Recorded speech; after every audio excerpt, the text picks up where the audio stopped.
Kamanya bamuta Jacqueline nasimbwa. Fiki mwana wali wa mukazi.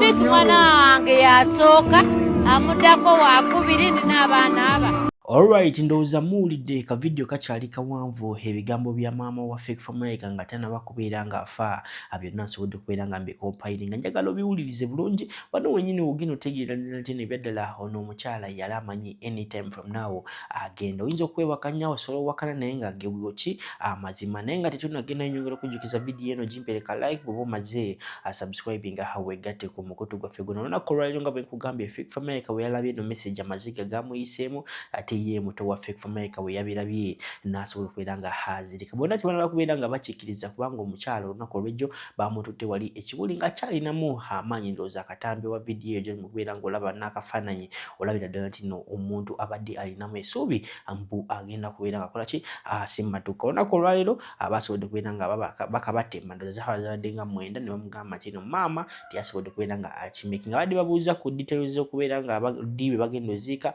byonna mbikuletedde mu maaso njagala osooka owuliriza vidiyo eno ya maama wa Fake Famake message ye nga tanaba kubeera nga afa ongambye ebyaddala Katonda si w'amaanyi. Kamanya bamuta Jacqueline nasimbwa. Fiki mwana wali wa mukazi. Fiki mwana wange yasooka amutako wakubiri n'abaana aba. Bonna balenzi bali babiri era batambula aba. Ky'oba olaba muganda we bamuyita mwana we naye nga mwana wange yamuddako so fe abakazi tuyita mu bingi ekibadde kisinga okunnuma ng'era ngamba kamera singa zintunulamu naye Fika atobye Fiki yakwakusente z'omwana owange andabirira yasasula wensula yasasula fiizi za muganda we yanzimbira ennyumba egenda kukwa y'amategula. So you people temumanyi kye munoonya mwekimanyi nti mu kuyimba mulowooza Fiki talina kyafunyeemu naye omwana owange Katonda yamumpa nga kirabo. Nze sisuubira nti waliyo omuntu ategeera nga Fiki. Fiki yasuka ku basajja bonna bendabyeko bukyanga nzaalibwa bw'ogamba nti nno Fiki akulabirira emabegako taata we yavaayo ne baganda be nga bagamba ebyataata wa Fiki mulina bibuusanze naye bw'oba obiwulidde mu mawulire tebiba bituufu.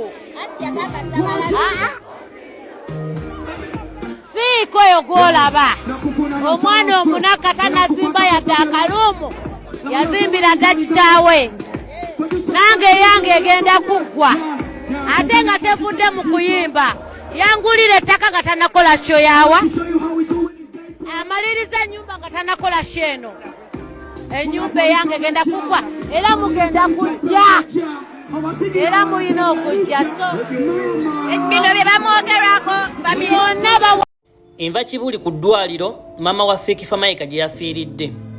Maama wa Fake Famake afudde bukya ssaawa nga 11 awo. Ntuuseewo kozi nze simu ngifunye ssaawa 12 zennyini nti maama wa Fake Famake afudde era mukwano gwange abaana ba Fake yankubidde.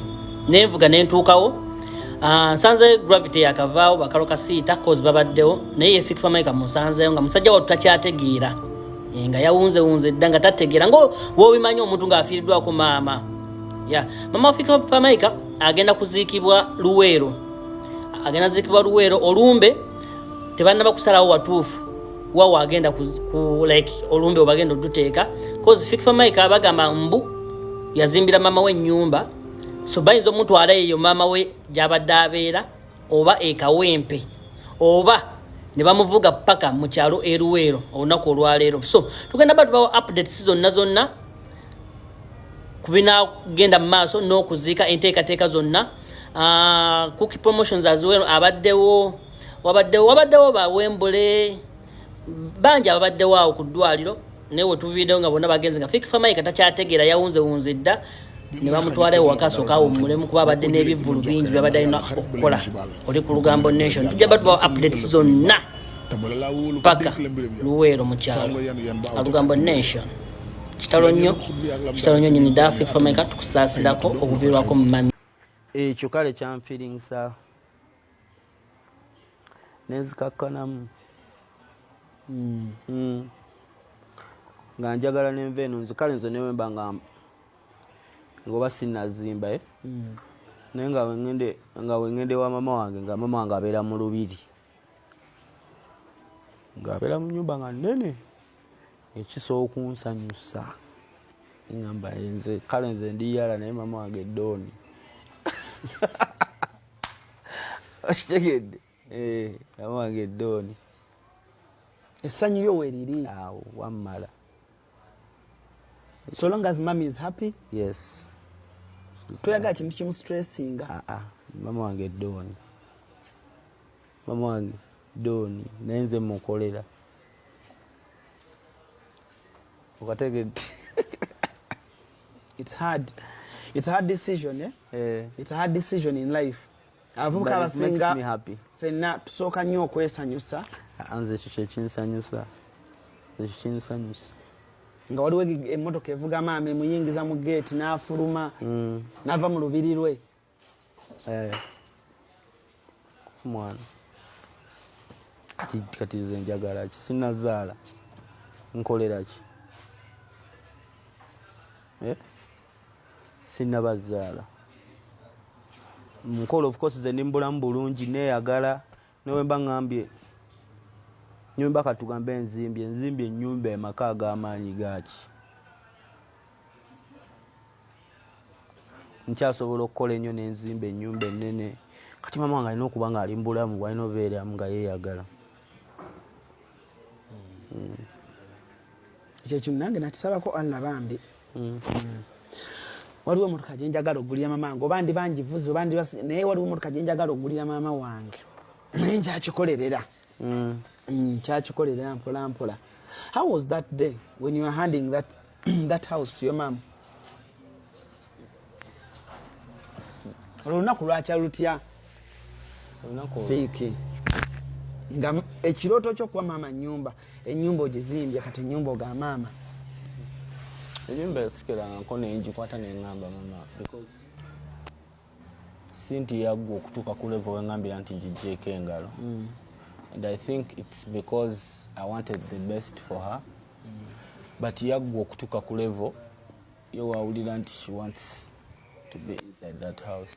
And I was like, whenever I feel like oba oyagala njijje mu kibokisi ngisaba okulule ng'ewedde buli kimu so okuŋŋamba mutabani sagenda kulinnya mu nnyumba eyo njagala nga buli kimu tairozi biki ererererere nga biwedde nakyo nja kukikola osobola okugira nga ogumiikiriza nagamba nze I want to enter my house nemugamba yingira ebirala mbikole nga mwoli then she entered. So gwe buli kikumi kyo kyokola okolerera maama wo. It's not like I work for my mom buli kikumi kyange kyenkola. No si kibi naye is your first priority. Nekuddako mutowo. Of course. Ate muto wange ye ali ku mutto. Muto wange ali ku mutto mugambe sinnazaala kati wombuzaamu nombuuza kati gwe era nja kugamba maama oyo muto wange. Oli muvubuka oli muvubuka Musiraamu